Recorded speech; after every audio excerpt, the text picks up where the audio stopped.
जो 13th chapter है वो तो यूजलेस है, उसमें तो मुझे लगता नहीं कुछ आएगा। 14th चैप्टर से हम बात करते हैं, ये बहुत malignant conditions of the ovary. It is the second most common gynaecological malignancy and the major cause of death from gynaecological concern UK.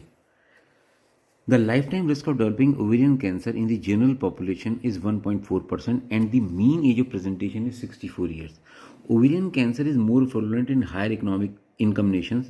There are variations in the incidence with ethnicity. While women have the highest incidence approximately 14 per, where Asian women have a lower incidence at 10 पर। तो जो white women है उसमें ज़्यादा होता है ये।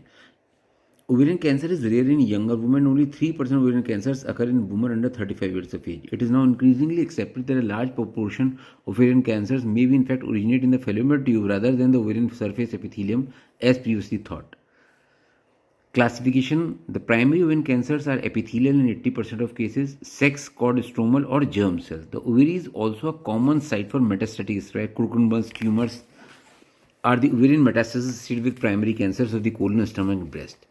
Histological classification malignant tumours: epithelial tumours 80% cases में होती हैं, जिसमें high grade serous, endometrioid, clear cell, mucinous, low grade serous.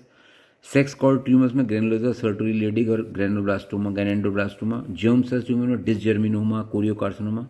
और या फिर मेटास्टेटिक होती हैं, कुटुंबस ट्यूमर्स बोलते हैं। पहले हम बात करते हैं एपिथेलियल ट्यूमर्स की, जो सबसे कॉमन और सबसे इंपॉर्टेंट है।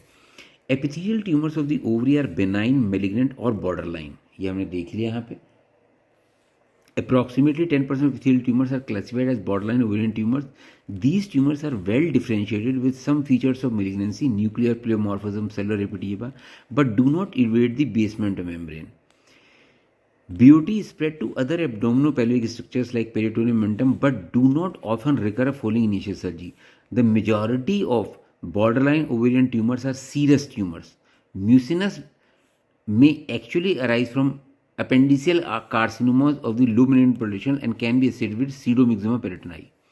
High-grade serous carcinomas account for about 70% of all epithelial cancer. तो सबसे इंपॉर्टेंट जो उसमें होते हैं ये हाई ग्रेड सीरस वाले होते हैं, मोस्ट कॉमन है 75% केसेस में। Mucinous and endometrial tumours are less common, accounting for 10%, followed by clear cell carcinoma. ठीक है जी। High grade serous tumours are characteristic histological by concentric rings of calcification known as psammoma bodies. तो high grade serous carcinomas का सबसे important जो features है वो है psammoma bodies. Mucinous carcinomas are generally multiloculated tumours with pseudomyxoma peritonei. Pseudomyxoma peritonei मतलब peritoneum में